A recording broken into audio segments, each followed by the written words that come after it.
আসসালামু আলাইকুম এভরিওয়ান, কি অবস্থা সবার? কেমন আছেন সবাই? আশা করছি যে যেখানে আছেন সবাই ভালো আছেন, সুস্থ আছেন। আমিও আছি আলহামদুলিল্লাহ, মোটামুটি ভালো আছি। নতুন আরও একটি ব্লগে সবাইকে ওয়েলকাম জানাচ্ছি। আর আজকের ব্লগটাও সকাল থেকে স্টার্ট করলাম। তো গত কয়েকদিন ধরে একদম বারান্দায় আসাই হয় না, আর বারান্দার দরজা তো লক করে রাখি আদিয়ানের জন্য, তো সবসময় আর বারান্দায় আসা হয় না। আর এই যে আমার ডাইনিং রুমের যে বারান্দাটা, ওটাতে একটু কমই আসা হয়। খালা যখন আসে তখন মোছার জন্য একটু আসে, তারপর আবার লক করে দেই। তো এখানে এই যে আমার সাথে সাথেই আসলো আদিয়ানো। আর এখানে দেখলাম যে গাছগুলোতে একদমই মানে অবস্থা খুবই খারাপ। দুইটা গাছ এনেছি 2-1 দিন আগে, ওগুলো তো পানি দেওয়া হয় নাই, একটু মরা মরা অবস্থা। আর আগের যে গাছ ছিল ওগুলোও একদম পাতা শুকায় শুকায় যাচ্ছে, তো ভাবলাম একটু পানি দিয়ে নেই আগে। আমি এমনিতেও গাছের যত্ন খুব একটা নিতে পারি না, কোন গাছের কি রকম আর কি যত্ন নিতে হয়, কিভাবে সার দিতে হয়, ওগুলো আমার আর কি তেমন একটা জানা নেই। তবে গাছ ভালো লাগে, এই জন্য মাঝে মাঝে কিনে নিয়ে আসি। আর এই তো কয়েকদিন পর পর দেখা যায় মরে যায়। আর যেগুলো এমনিতেই একদম অযত্নে বড় হয় সেই গাছগুলো একটু থাকে আর কি। যেমন মানি প্ল্যান্টের তো একদমই যত্ন নিতে হয় না, সেটা একটু থাকে, মানে কয়েক জায়গায় রাখলে পানিতে রাখেন বা মাটিতে যেভাবেই হোক না কেন ওইটা একটু ভালো গ্রো করে। তো ওইটাই একটু রেখে দিয়েছি কয়েকটা জায়গায়। এছাড়া তেমন কোনো গাছের যত্ন নিতে পারি না আমি। আর এখানে আমি সকালের জন্য একটু খিচুড়ি রান্না করছি। আগের দিন রাতের গরুর মাংস রান্না করা ছিল, তো ওইটা দিয়ে ভাবলাম যে সকালে একটু ঝটপট খিচুড়ি রান্না করে ফেলি। তো এই তো আমি প্রেসার কুকারেই মাংসটা রান্না করেছিলাম, তো ভাবলাম এটাতেই আমি চাল ডাল দিয়ে তারপর খিচুড়িটা বসিয়ে দিই। তো এক্সট্রা আর কোনো মশলা দেইনি, যে মাংসের যে মশলা ছিল, গ্রেভিটা ছিল, ওইটাতেই আমি চালটা ভালো মতো কষিয়ে তারপর একটু কাঁচামরিচ, একটু সামান্য লবণ দিয়েছিলাম। তো তারপরেই তো এখন পানি দিয়ে বসিয়ে দিলাম। আর আমি যে প্রেসার কুকারে খিচুড়ি রান্না করি, মানে পানির আন্দাজ করেই দেই, ওরকমভাবে যে মেপে কাপ মেপে পানি দিই ওরকম না, কিন্তু আমি কিন্তু আন্দাজ করে দিয়ে দিই। আর দেখা যায় যে খিচুড়িটাও কিন্তু ভালো ঝরঝরে হয়। প্রথম অবস্থায় একটু স্টিকি মনে হয়, পরে আবার দেখা যায় যে একটু ঠান্ডা হয়ে গেলে একদম ঝরঝরে লাগে। তো যাই হোক, খিচুড়ির সাথে তো ডিম ভাজা লাগবেই, তো একটু ডিমও ভেজে নিচ্ছি। আর এই তো আমি এখন খিচুড়িটা একটু হটপটে রেখে দিব, যখন সবাই খাবে তখন আর কি, যাতে গরম গরম খেতে পারে। তো একদিকে ডিম ভাজছি আর আপনাদের সাথেও কিছু কথা শেয়ার করি। যেহেতু আমি দীর্ঘ অনেক দিন পরে ভিডিও শেয়ার করছি, আমার ভিডিও রিচ কিন্তু অনেকটাই কমে গেছে। তো দেখা যায় আমার যেসব প্রিয় আপুরা আগে আমার ভিডিওতে ছিল, হয়তো বা আমি অনেক দিন ভিডিও না দেওয়ার কারণে আপুরাও এখন আর তেমন একটা দেখছে না ভিডিও। তো সবার কাছে রিকোয়েস্ট করব, যেহেতু আমি আবারও এসেছি, আবারও ভিডিও দিচ্ছি, তো আপনারা প্লিজ আমাকে সাপোর্ট করবেন, যেভাবে আগে করেছেন এখনও ঠিক সেভাবেই আমাকে সাপোর্ট করবেন। আর এই প্ল্যাটফর্মে যদি একে অপরকে সাপোর্ট না করি তাহলে কিন্তু সামনে আগানো খুবই কষ্টকর। এমনিতে তো ভিডিও মেক করা যে খুব একটা সহজ ব্যাপার তা না। আমরা যারা ভিডিও মেক করি, যারা হোম মেকার আছি, তারা কিন্তু অনেক কষ্ট করি এই জায়গাটাতে। তো সবাই সবাইকে সাপোর্ট করি আর আস্তে আস্তে সামনে আগাই সবাই একসাথেই। আমার এই চ্যানেলটা কিন্তু মোটামুটি ভালোই গ্রো করছিল, তবে মাঝখানে যে বেশ অনেক দিন গ্যাপ দিয়ে ফেলেছি, এই জন্য একটু স্লো যাচ্ছে।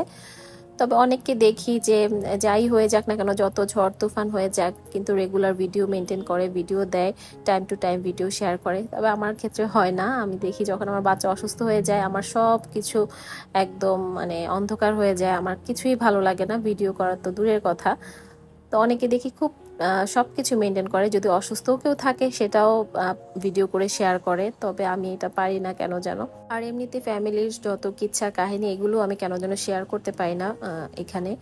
আমি জাস্ট আমার লাইফস্টাইলে আমি যতটুকু যা কাজকর্ম করি এটাই একটু শেয়ার করি আপনাদের সাথে, ভালো লাগা থেকেই শেয়ার করা। যাই হোক, আমি কিন্তু সকালে নাস্তার পর থেকে আর কোনো কিছু ভিডিও করিনি। এখন যে ক্লিপটুকু দেখছেন এটা হচ্ছে সন্ধ্যার সময়।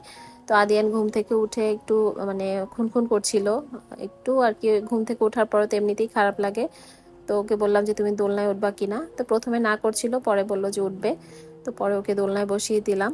আর আজকে হচ্ছে দুপুরে আমার খালা আসেনি, যে খালা ঘরবাড়ি মুছে, তো এই জন্য দুপুরে কোনো কিছু আর ভিডিও করা হয়নি। যে দেখা যায় ক্যামেরা যদি অন করে কাজ করি তাহলে কাজ একদমই আগায় না আমার।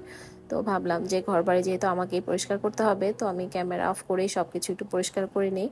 আর ফার্নিচারগুলো সকালে আর ক্লিন করা হয়নি। আর এই যে জায়গাটা, ওয়াল ক্যাবিনেটটা, সেটার এই সামনের জায়গাটা একটু মানে এলোমেলো হয়ে আছে, তো এটা একটু গুছিয়ে নিচ্ছি। আদিয়ান কিন্তু এখনো দোলনায় বসে আছে। আচ্ছা, দোলনার কথা যখন মনে পড়লো তখন একজন আপুর কমেন্ট আমার মনে পড়লো। তো একজন আপু আমাকে কমেন্ট করেছিলেন যে দোলনাটার প্রাইস কত জানতে চেয়েছিলেন আর কি। তো এই দোলনাটার প্রাইস নিয়েছিল 14,000 টাকা। যদিও এটা গিফটের, প্রাইসটা আমার জানার কথা না। তো আমার মামা এটা অনলাইনে অর্ডার করেছিল আর টাকাটা আমি বাসা থেকে দিয়েছিলাম, মানে মামা আমাকে দিয়ে গিয়েছিল বাসায়, তো আমি রিসিভ করেছি, এই জন্য আর কি আমার প্রাইসটা মনে আছে।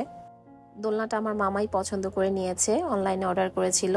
আর দোলনাটা কিন্তু হোয়াইট কালারের হওয়াতে খুব সুন্দর লাগে। যদিও আমি মানে 2-1 বার বসেছি। এটার ওয়েট নিতে পারবে 120 কেজি। তো আমার কাছে একটু ভয় লাগে, 120 কেজি ওরা বলে যদি ছিঁড়ে টিড়ে যায়, এই জন্য আর আমি তেমন একটা বসি না, বাচ্চারাই বসে। তো এখানে আমি সন্ধ্যা নাস্তার জন্য একটু মার্বেল কেক বানাবো।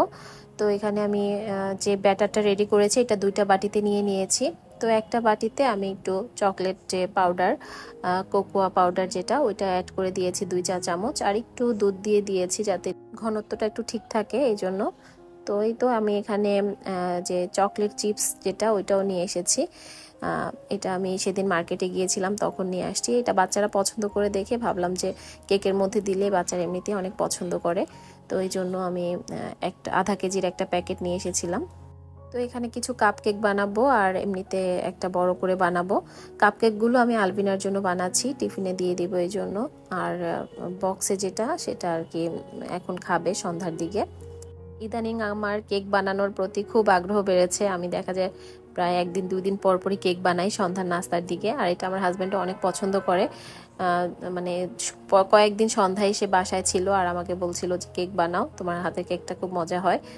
তো ভাবলাম যেহেতু হাজব্যান্ডও পছন্দ করে, আর হাজব্যান্ড যদি কোনো কিছু পছন্দ করে বলে, বানাতে বলে, খুব ভাল লাগে, আরও বেশি আগ্রহ নিয়ে বানাই আর কি।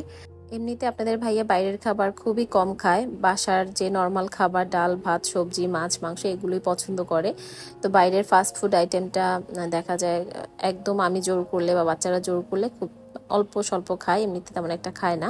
তো যাই হোক, এখানে কিন্তু আমি কেকটা সুন্দর করে যেটা কাপকেকগুলো কিন্তু আগেই দিয়ে দিয়েছি। আমার কাপকেকের একটাই মোল্ড, তো একটা মোল্ডে যতটুকু হয়েছে দিয়েছি, বাকিটা এরকম একটা কেকের মোল্ডে দিয়ে দিয়েছি। আর এখানে টাইমিংটাও সেট করে দিয়েছি, 20 মিনিট দিব আর কি। তো 20 মিনিটে হয়ে যাবে আশা করছি। আমার কণ্ঠ শুনে আপনারা বুঝতে পারছেন কিনা জানি না, আমি কিন্তু অনেকটাই সিক। আমার মানে প্রায় 15-20 দিন হয়ে গেছে, ঠান্ডা লেগেছে, এখনো কমছে না। আর অ্যালার্জির সমস্যাটাও বেড়েছে, মানে চোখ নাক মুখ ফুলে থাকে, এত পরিমাণ চুলকায় মুখটুক।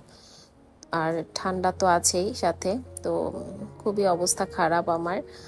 তো তারপরও আর কি সংসারের কাজকর্ম তো আমার অসুস্থতার জন্য থেমে থাকে না, আমার তো করতেই হবে। বুয়াদের ছুটি আছে, সবার ছুটি আছে, আমাদের হাউসওয়াইফদের কিন্তু কোনো ছুটি নেই। অসুস্থ শরীর নিয়েও আমাদের সংসারের কাজকর্ম করে যেতে হয়। আর একদিন যদি একটু রেস্টে থাকি তাহলে দেখা যায় পাহাড় সমান কাজ জমে যায়, মানে সংসারের কাজের আর শেষ থাকে না। সেটা আপনি 2-3 দিন 1 সপ্তাহ যদি করেন, সেই একদিনের কাজ শেষ হবে না। তো এই জন্য কাজ জমিয়ে রাখাটা আমার একদম ভালো লাগে না। তো এখানে আমি আমার কিছু পছন্দের জিনিস নিয়েছিলাম অনলাইন থেকে, তো সেটা একটু আনপ্যাক করছি, আপনাদের সাথে একটু শেয়ার করছি।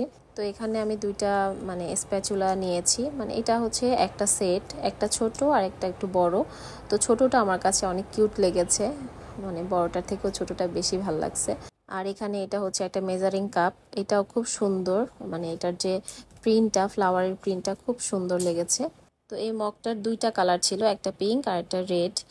তো রেডটার থেকে পিঙ্কটাই বেশি আর কি আকর্ষণীয় লেগেছে আমার কাছে, এই জন্য পিঙ্কটাই নিয়েছি।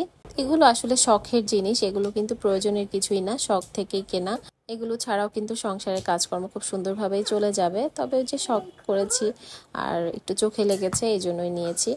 আর আমার অনেক দিনের উইশ লিস্টে এই 2টা প্রোডাক্ট ছিল। কয়েক বছর আগেও শখ বলতে নিজের ড্রেস, কসমেটিক্স এগুলো ছিল। তারপর শখটা একটু চেঞ্জ হয়েছে, তখন যখন বাচ্চা হয়েছে তখন বাচ্চাদের জন্য কাপড় চোপড়, বাচ্চাদের সুন্দর সুন্দর ড্রেস, তারপর মেয়ে বাবুদের সুন্দর হেয়ার ব্যান্ড, এগুলো কিনতে ভাল লাগতো। আর এখন কি ভাল লাগে জানেন, এখন ভাল লাগে বাসার জন্য জিনিস কিনতে, বাসার জন্য সুন্দর সুন্দর জিনিস কিনে বাসাটাকে সাজাতে, কিচেনটাকে সাজাতে ভালো লাগে। তো আসলে এভাবেই কিন্তু মেয়েদের শখ বা ইচ্ছা একটু একটু করে চেঞ্জ হয়। প্রথমে তো নিজের জন্য হয়, তারপর বাচ্চাদের জন্য, আর এখন এই সংসারটার জন্য। এই প্রোডাক্ট 2টা আমি একটা অনলাইন পেজ থেকে নিয়েছি। তো অনলাইন পেজটার নাম ছিল ডেকোর থ্রাস্ট, আর প্রাইসটাও অনেকে জানতে চাইবেন, এই জন্য আমি প্রাইসটাও বলে দিচ্ছি। মেজারিং মগটার প্রাইস নিয়েছিল 1350 টাকা, আর স্প্যাচুলা সেটটার প্রাইস নিয়েছিল 450 টাকা।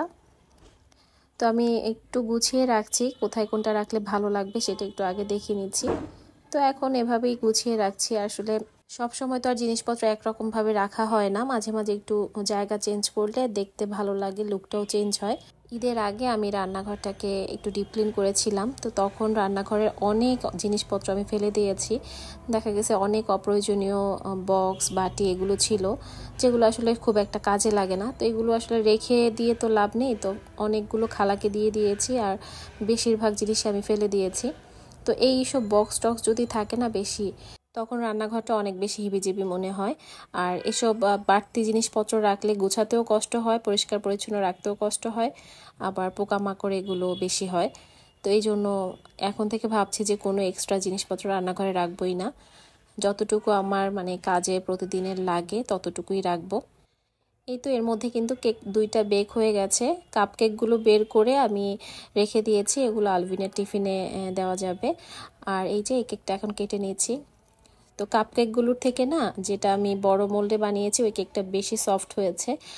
দেখতে পাচ্ছেন কিভাবে ভেঙে ভেঙে গিয়েছে, অনেক বেশি সফট ছিল কেকটা। আর আমার কিন্তু 20 মিনিট সময় লেগেছে কেক দুইটা বেক করতে, দুইটা বলতে একসাথেই তো বেক করেছি, এই জন্য 20 মিনিট সময়ের মধ্যেই কিন্তু বেক হয়ে গেছে। তো এই ছিল আমাদের আজকের সন্ধ্যার নাস্তা। আর আজকের ভিডিওটা আপনাদের কাছে কেমন লেগেছে অবশ্যই কমেন্ট করে জানাবেন, আমার জন্য দোয়া রাখবেন। আল্লাহ হাফেজ।